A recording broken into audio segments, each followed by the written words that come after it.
Bluetooth device is connected successfully.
สบายดีนะเน็ตรุดเมื่อกี้นี่ขอสตรีมไม่นะสตรีมเฮารุดเมื่อกี้นี่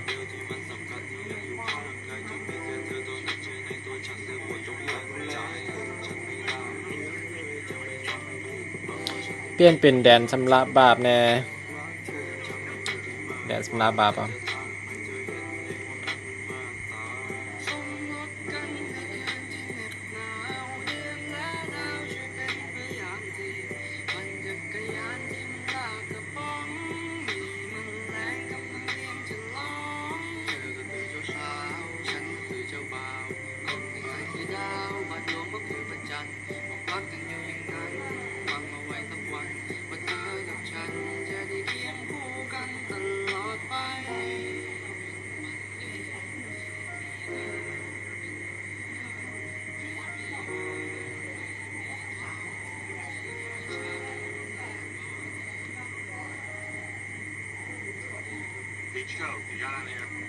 สุดท้ายเธอก็มาทิ้ง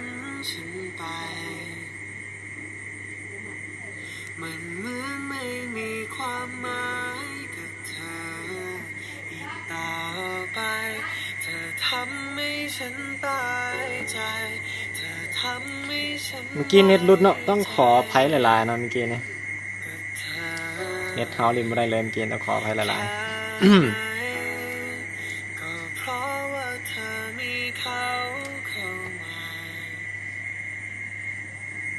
ที่เข้ามาเปลี่ยนชีวิตของเธอกับฉันสุดท้ายคือต้องยอมปล่อยเธอโดยที่ยังรักเธออยู่ทั้งใจ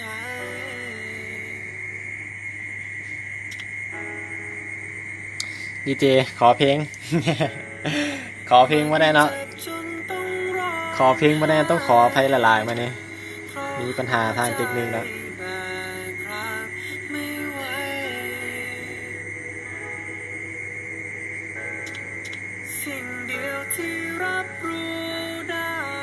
เดี๋ยวเขาขอปิดแป๊บหนึ่งเนาะเดี๋ยวเขาลงปิดแป๊บหนึ่งเนาะเดี๋ยวเขามาใหม่เอาดีๆเอาพี่มันว่าเอาดีๆเอาพี่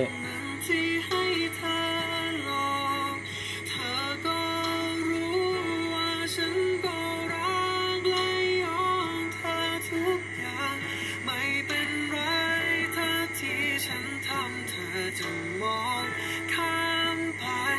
หากหัวใจเธอเปลี่ยนไปฉันคงไม่ยื้อเธอไว้ฉันจะยอมปล่อยเธอไป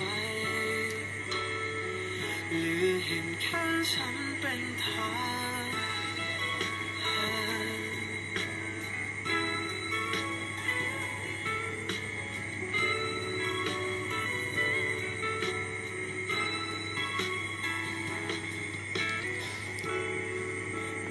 เจ็บจนต้องร้องไห้เพราะหัวใจแบกรักไม่ไหว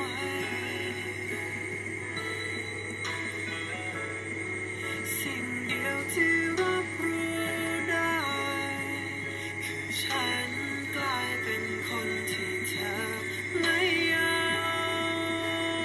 กฉันมันก็เหมือนคนโง่คนหนึ่งที่ให้เธอลองเธอก็รู้ว่าฉันก็รักและยอมเธอทุกอย่างไม่เป็นไรถ้าที่ฉันทำเธอ ทานไฟเก้าแน่ดีเจ ขออภัยหลายเนาะมันนี้มีปัญหาเนาะมันนี้มีปัญหาอีหลีเนาะมันนี้ต้องขออภัยหลายเนาะขอเพลงบ่ได้อีหลีเนาะต้องขออภัยหลายแล้วก็คนที่ว่าอยู่อ่านที่หนึ่งนี่เป็นกาคอมนี่ต้องบอกไว้ก่อนเนาะอ่านผู้นี้บ่ได้ลิ้นในคอมเนาะเป็นลูกแค้นคอยเองเราส่งมาบอกเขาแล้วว่าเราบ่ได้ลิ้นในคอมเราลิ้นในโทรศัพท์Oppo กับบ่ฮู้คือกันว่ามันเป็นย้อนหยัง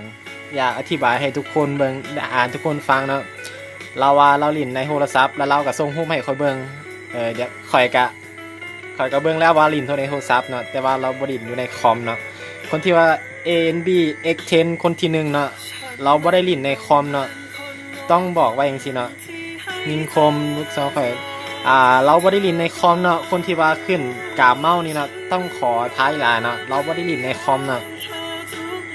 เดี๋ยวเฮาสิเปิดให้เบิ่งเนาะเพราะว่ามีคนถามมาเนาะอยู่ในกลุ่มแม่นผู้นี้เนาะคนที่1เนาะเราบ่ได้ลิ้นในคอมเนาะเราส่งมาให้ค่อยเบิ่งแล้วว่าเราบ่ได้ลิ้นในคอมเนาะเราลิ้นในโทรศัพท์ Oppo เนาะบ่ซะนะเครียดบ่เห็น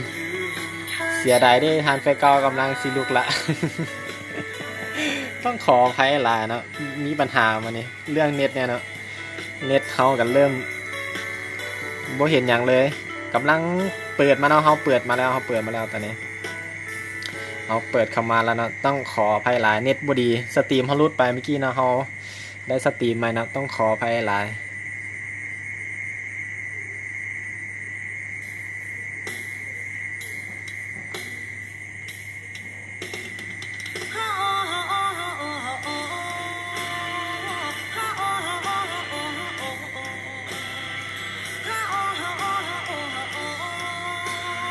ยังเหลือ LVP เนาะเหลือ LVP เนาะคนสุดท้ายเนาะ LVP เหลือคนสุดท้ายเนาะรหัสเป็นหยังรหัสเป็นหยังอันนี้บ่แคน12แคนเนาะคนในกลุ่มเท่านั้นเนาะที่ว่าสิเห็นรหัสห้องและก็ ID ห้องเนาะต้องขออภัยหลายแค่ใดอยากว่าแคนแบบนี้ให้ทักมาหน้าเพจเนาะเฮาสิเข้าไปตอบหลังจบสตรีมตัวนี้เนาะ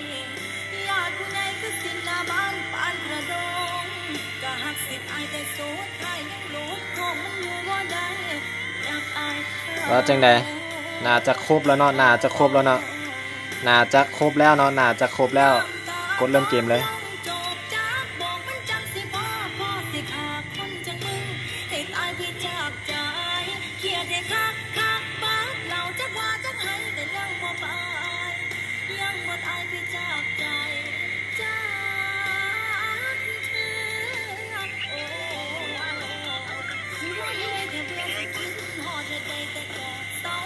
กดแล้วฮอกดแล้วเนาะฮอกดแล้วฮอกดแล้วฮอตโมงแล้วแมนแล้วเนาะฮอตโมงแล้วเนาะ8:20 นาทีเนาะแมนฮอตโมงแล้ว ANB เนาะ ANB เฮามาเต็มเนาะ ZK มาเต็มเนาะ LPB เนาะ LPB หลวงพบาง RS แมนมาเต็มเนาะ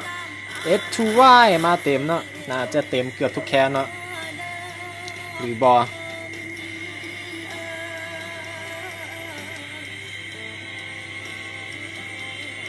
ขอโทษหลายๆนะเมื่อนี้สตรีมเขาลุดไปนะเธอหนึ่งเขามาได้สตรีมไหมนะต้องขออภัยหลายๆนะ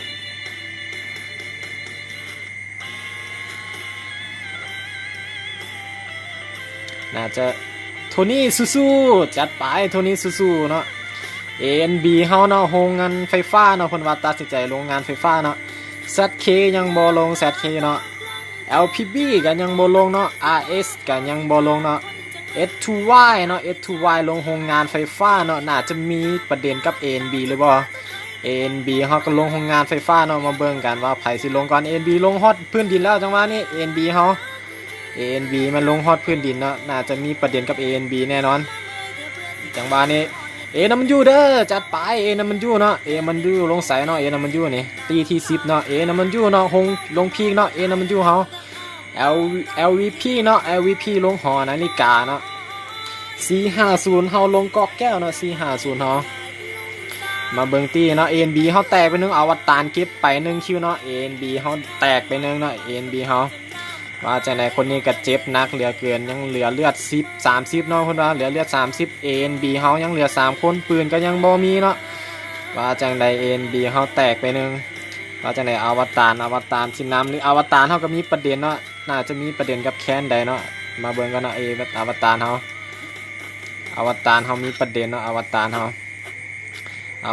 ามีประเด็นเจอกับตี้ใดเนาะอวตารใน ZK หรือบ่ ZK บ่แม่น LPB เนาะ LPB ก็บ่แม่นเนาะ RS น่าจะแม่น RS หรือบ่ RS เฮาอยู่ใกล้เนาะน่าจะแม่น RS หรือบ่ว่าจังได๋ ANB อวตารว่าจังใด S2Y เนาะ S2Y น่าจะเจอกับอวตารจังหวะนี้แลนมาจังหวะนี้มัดเรียบร้อยเนาะ S2Y ดาวไป1อวตารเฮาเก็บไป1เนาะเรียบร้อยหรือบ่อวตารเฮายิงดาวไป2อวตารเฮาสิเก็บบัตตี้ได้หรือบ่ยังเหลือ3คนเนาะเหลือ2คนเนาะยิงดาวไป1เหลือคนสุดท้าย S2Y เฮาว่าจังได๋ S2Y เฮาเหลือคนสุดท้ายเรียบร้อยเนาะอวตารเก็บ S2Y เป็นตี้แรกเบิร์ตี้ไปได้เนาะแคน ANB เน้น2คน X10 กับยิงล้มยิงคมเหมือนว่าจัดไป ANB เฮา ANB เฮายังเหลือจังได๋ RS เฮาก็มีประเด็นเนาะ RS เฮามีประเด็นว่าจังได๋ RS เฮาเหลือ3คนRS เฮาเหลือ3คนจังหวะนี้3คนจังหวะนี้ถึกต่อยหลังมาเรียบร้อยดายิงดาไป1ว่าจังได๋เหลือทั้ง2 3 2เรียบร้อยเนาะดาอีกไป1เนาะ RS เฮาดาเรียบร้อยเนาะ AGG เฮาเก็บไปเนาะ RS เฮาตายไป1เนาะ RS เฮา AGG เฮาเก็บไป1คิวเนาะว่าจังได๋ AGG ยังเหลือ3คนเนาะ AGG RS ยัง2คนเนาะ RS เฮาลินยากแล้วเหลือ2คนต้องได้ตัดสินใจถอยมาก่อนว่าจังได๋ RS เฮาตัดสินใจมาก่อนเนาะอวตารฟาร์มของนะเพิ่นว่าก็ยังบ่มีเทื่อว่าจะได้LVP หลวงเฮาบางมีประเด็นกับ ZK เนาะ ZK มันอยู่เทิงเนาะตีที่2เนาะว่าจังได๋ตีที่2เฮา ZK เฮาแตกไป1เนาะว่าจังได๋ LVP ว่าจังได๋LPB เรียบร้อยหรือบ่เรียบร้อยดาไป1เนาะ LPB เฮาเรียบร้อย ZK เก็บไป1ว่าจังได๋ดาไป2ว่าจังหวะนี้ว่าจังได๋ZK จังหวะนี้ ZK เฮาเข้าไปซาจังหวะนี้ยังเหลือ2คนสุดท้ายเนาะ ZK เหลือ2คนดาไป1เนาะสุกมูได้แล้วเพิ่นว่าจังได๋ LPB หลวงเฮาบางเฮาดาไป1เหลือคนสุดท้ายตัดสินใจถอยหนีเลยว่าจังได๋ยังเหลือ ANB ยัง3คนเนาะ ANB เฮาผู้ชินกเนาะ RS เฮาว่าจังได๋เรียบร้อย LPB เนาะแตกไป1เนาะ ZK เก็บไปได้อวตารยังอยู่โรงงานไฟฟ้าเนาะ ANB ลงบ่ลงเนาะ ANB เฮาลงเนาะตอนนี้ยังเหลือ3คนเนาะ ANB เฮาเหลือ3คนอยู่ผู้ชินกว่าจังได๋มาเบิ่งแต่ละตี้แต่ละแคนไปใส่กันแล้ว AGG ยังอยู่อู่เรือเนาะคิวเลอร์ว่าจังได๋ AGG เฮามีประเด็นหรือบ่ AGG เฮาเรียบร้อยเนาะ AGG เฮาด่าไป1ว่าจังได๋ AGG เฮาด่าไป1จังหวะนี้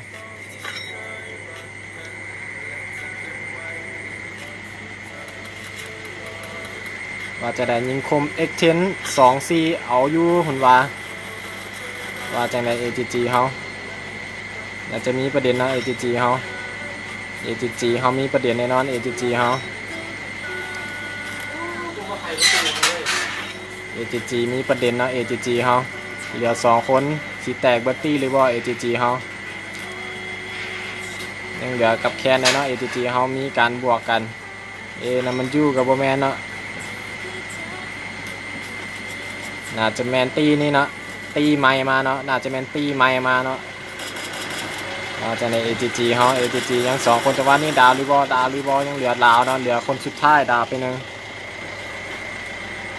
ว่าจังได๋แคนใหม่เฮาสิเก็บได้หรือบ่เรียบร้อยเนาะแตกไป1เนาะ AGG เฮาแตกไป1เนาะ AGG เฮาเหลือคนสุดท้ายเนาะ AGG เฮา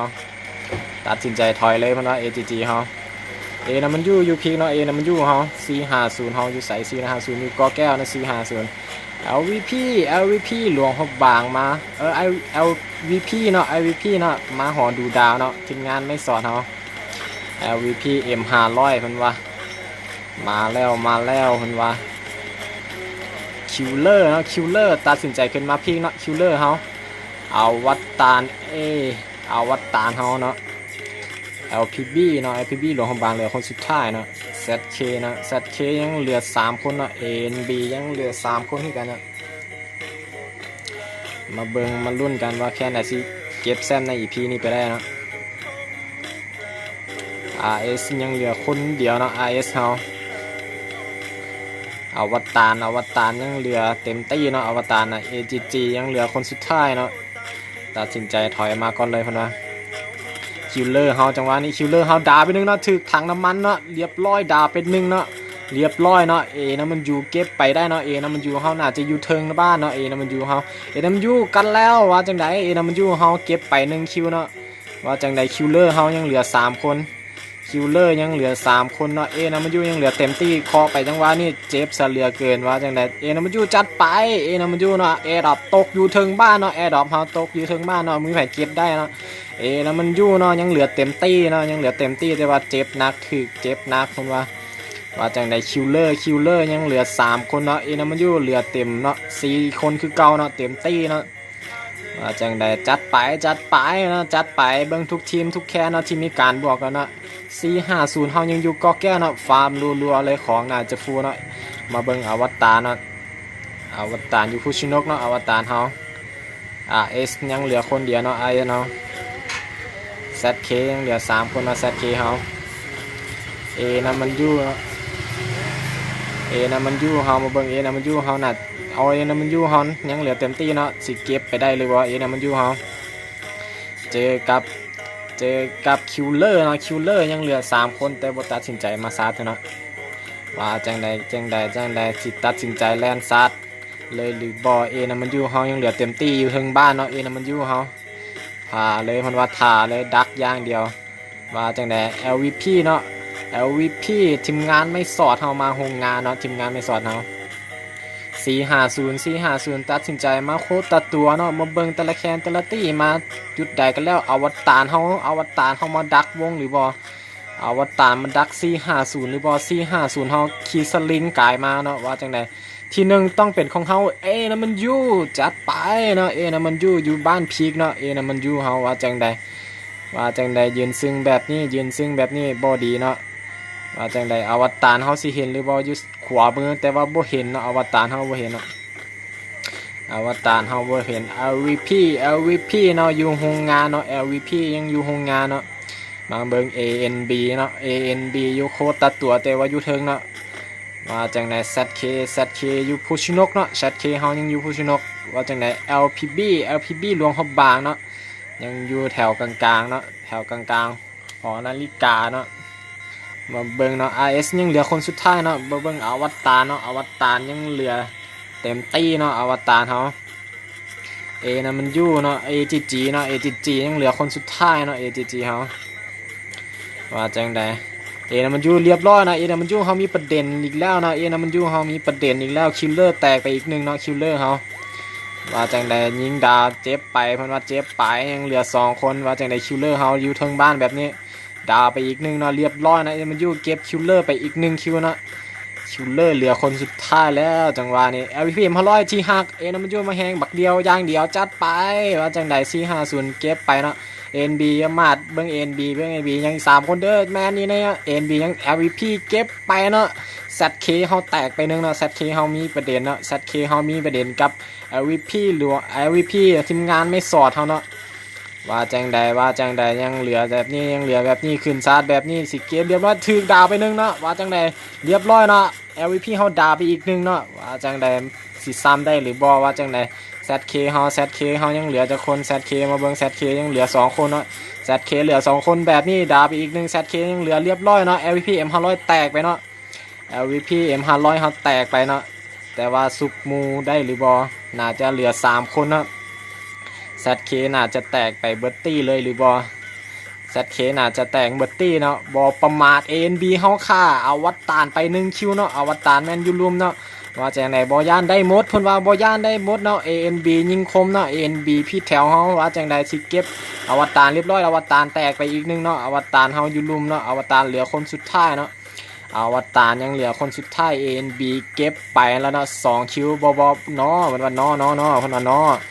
จังใดยังเหลือคนเดียวเนาะอวตารยังเหลือคนเดียวจังว่านี่อวตารเหลือคนเดียว NB ลงซาเลยหรือบ่มีตี้มาเนาะมีตี้ซ่อนมาเนาะจะแม่น450เบิ่งไปก่อนจัดไป450หรือบ่แม่นอีหลีเนาะ450เฮาเป็นตี้ซ่อนมาเนาะ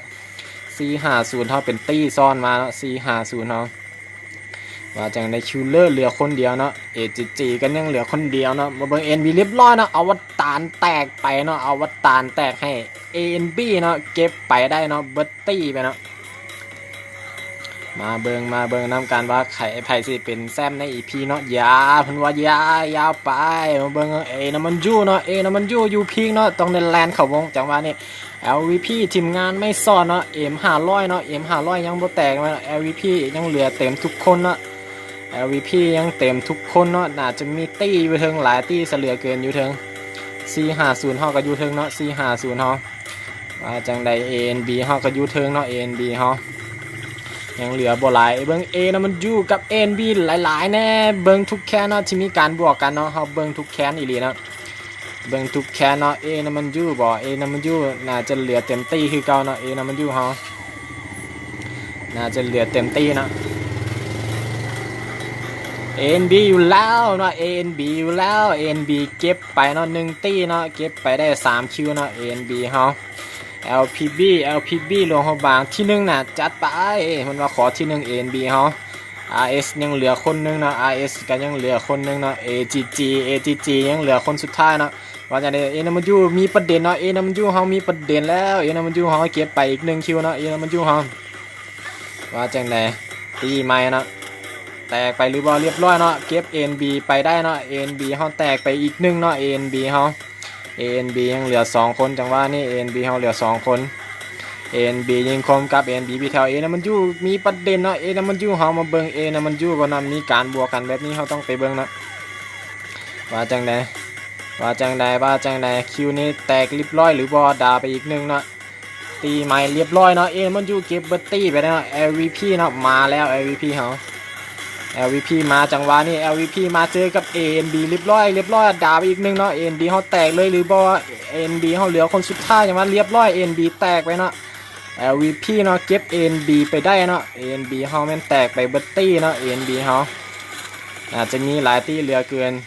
ว่าจังได๋นะมันอยู่กันมาจังหวะนี้ LVP ถึกลอยหลังมาเนาะว่าจังได๋นะมันอยู่เฮานะมันอยู่เฮาสิเก็บ LVP ได้เด้อนะมันอยู่สุดสวยว่าจังได๋นะมันอยู่เฮาเรียบร้อยเนาะมันอยู่ซุบกันมาได้เนาะนะมันอยู่ยังเหลือเต็มตี้คือเก่าแต่ว่า LVP เฮาก็บ่ยอมแพ้จังหวะนี้ยิงไปเรียบร้อยดาวอีกนึงเรียบร้อยดาวอีกนึงเนาะว่าจังได๋นะมันอยู่เฮาสิแตกหรือว่า LVP สิแตกเนาะเรียบร้อยเนาะนะมันอยู่เนาะว่าจังได๋นะมันอยู่เหลือ3คน LVP ก็ยังเหลือว่าจังได๋ LVP ยังเหลือ2คนเนาะเก็บไปเบิดตี้เลยหรือบ่ LVP เนาะเก็บเนาะไปเบิร์ตี้เนาะสุดจัดประหลัดบอกเลยเนาะสุดเลยเนาะ LVP เนาะเก็บไปเนาะเบิร์ตี้ไปเลยเสียไป2คนเนาะแต่ว่าคุ้มค่าเนาะน่าจะเก็บนะมันยูเบิร์ตี้ไปได้เนาะว่าจังใด LVP ยังเหลือ3คนเนาะ LVP โอซาก้าเนาะ LVP Angle เนาะเก็บไปแล้วรวมกัน10คิวแล้วเนาะLVP ทีมงานไม่สอนเฮาเก็บไปแล้ว10คิวบ่เหลือจังได๋4505น่าจะเห็นเนาะน่าจะเห็นคนอยู่ถึงป้อมเนาะ AGG ต้องได้แล่นเข้าวงแล้วจังหวะนี้เหลือ RS เหลือคนนึงเนาะ RS เฮาเนาะว่าจังได๋ LPB หลวงฮอบบางเนาะ LPB หลวงฮอบบางก็ต้องได้แล่นเข้าวงจังหวะนี้มาเบิ่งเนาะยังเหลือจักตี้จักแคนเนาะยังเหลือ6ตี้เนาะ6ตี้6แคนเนาะเหลือคนละหน่อยบ่หลายเนาะ450เฮาได้เปรียบสุดๆเนาะยังเต็มตี้คือเก่าเนาะสิมาเก็บแซมใน EP ที่10ไปได้หรือบ่ M500 เพิ่นว่าเสียใจตายไปก่อนเพิ่นว่า M500 เสียดายนะสิเข้าไปแจม I แอบเอ้ยนะสิเข้าไปแจม I แอบเอ้ย450ยังเหลือเต็มตี้นะ450เนาะ LVP เนาะยังเหลือ2คนเนาะสิเก็บไปได้หรือบ่ว่าจังได๋ LVP Angle เฮามีประเด็นเนาะ น่าจะถือยิงกดมาเนาะ AGG มาจังหวะนี้450เฮาอยู่เทิงนะพี่สุดตับบนว่าจัดไปพี่สุดตับบนว่าจังได450เนาะ450เฮาน่าจะเห็นหรือว่าน่าจะเห็นคิวเลอร์เฮาก็เจ็บไปนักนะ AGG เนาะ AGG ก็เจ็บไปนักแล่นไปจังหวะนี้น่าจะมีตี้ข้างหน้าเนาะ AGG เฮาว่าจังได RS เรียบร้อยคิวเลอร์ตายวงไปหรือบ่คิวเลอร์เฮาน่าจะตายวงไปเนาะว่าจังได RS เข้ามาจังหวะนี้RS จังหวะนี้เจ็บนักเสเหลือเกินน่าจะแมน LVP เนาะ LVP หรือบอ LVP M500 FC เนาะ LVP M500 FC เนาะว่าจังได450หรือบอ450นี่สวยแล้วนะมันอยู่นะ LVP ยังเหลือ2คนเนาะได้เปรียบสุดๆเลยอยู่เทิงแบบนี้ว่าจังได450เอา450ดักวงแบบนี้450เฮาน่าจะได้เก็บคิวบ่ยากเรียบร้อยนะ RS แตกไปเรียบร้อยนะเหลือคนสุดท้ายมันแตกไปแล้วยังเหลือ LPB นะ LPB ยังเหลือคนสุดท้ายเนาะ LPB ยังเหลือคนสุดท้าย AGG LVP สุด LP สุดเดินว่าจัดไป LVP แตกไปเนาะ450เฮามาลอยจังหวะนี้ยังเหลือ3ยังเหลือ4เนาะยังเหลือ4นึงจังหวะนี้ยังได้ LVP เนาะโอซาก้าเฮาเนาะอาจจะไหนความหมายของมนุษย์ประหลาดเก็บไป AGG คนภาคก็ไหนเนาะคนภาคเขาเนี่ยคนภาคเขาภาคผิดขออภัยหลายๆเนาะ LVP เนาะ LVP ยังเหลือคนสุดท้ายเนาะจังไดว่าจังไดเหลือคนสุดท้ายจังว่านี่450ตัดสินใจขึ้นมาซาเลยหรือบอ450เฮาก็เจ็บไปนักแต่ว่าตัดสินใจขึ้นมาซาเนาะว่าจังไดยังเหลือ LPB เนาะ LPB ว่าจังได LPB เฮาสิเห็นหรือบอ LPB เฮาเรียบร้อยหรือบอเนาะยังเหลือเนาะ LPB ลอยหลังมาเนาะ LVP เนาะบ่เห็นเนาะ LPB แม่นลอยหลังอยู่ข้างหลังเนาะว่าจังไดตัดสินใจซาดมาแบบนี้เรียบร้อยเนาะ LVP โอซาก้าเก็บไปได้เนาะยังเหลือ4นึงจังหวะนี้ยังเหลือ4นึง LVP โอซาก้าว่าเสียเป็นกำลังใจบ่เนาะยังเหลือ4นึงแบบนี้แลมาซัดแบบนี้450ลิ้นเกมกับคอยแดว่าจังไดลิ้นเกมกับคอยแดว่าจังได LVP M5 โอซาก้าเรียบร้อยหรือบ่เนาะเรียบร้อยเนาะ LVP ลุงประหลัดเก็บไปได้เนาะใน EP ที่10เป็นแซมไปได้เนาะ450เฮามื้อนี้เก็บแซมใน EP ที่10ไปได้เนาะ LVP เสียดายเนาะได้ที่2ไปมื้อนี้มาสรุปตารางคะแนนเนาะว่าแคนใดคิวได้จักคิวเนาะมามื้อนี้450ได้เป็นแซมใน EP ที่10เนาะเก็บไปได้5คิวเนาะมานี่มาโหดเลย LVP เนาะเก็บไปเนาะบ่ๆเลยมื้อนี้11คิวเนาะเก็บไปบ่ๆเลยมาเบิ่งเนาะLPB เก็บไป1คิวเนาะ AGG เก็บไป3คิวเนาะคิวเลอร์เนาะบ่มีคิวเนาะนะมันอยู่โอซาก้าเอาไหมนะมันอยู่มือเนาะเฮามีการแก้มือกันแน่นอนนะมันอยู่มาโหดมื้อนี้เก็บไปบ่เลย8คิวเนาะ NB ได้ที่8เนาะเก็บไป3คิวเนาะจากไหนตีไม้เก็บไป3หันแน่มันว่าหันแน่อวตารเนาะเก็บไป5คิวเนาะ ZK เฮาเก็บไปเนาะ3คิวเนาะเหลือนั่นแมนบ่ได้คิวเนาะฝากกดไลค์กดแชร์นะเขาสิมีกิจกรรมแจกเพชรนะติดตามเขาเรื่อยๆนะเดี๋ยวเขาสิมีกิจกรรมมาเรียบร้อยเสียเปรียบ LVP เสียเปรียบแม่นะ LVP เหลือคนสุดท้ายมันเสียเปรียบนะเมื่ออื่นเขามีให้แก้มือแน่นอนนะ LVP จะมาเก็บแซมใน EP ต่อไปได้หรือบอ EP นี้ EP 10 450เก็บแซมไปได้นะเมื่ออื่นเขามาลุ้นกันว่าแคนไหนจะเป็นแซมใน EP ที่11นะจัดเจอกันเมื่ออื่นนะ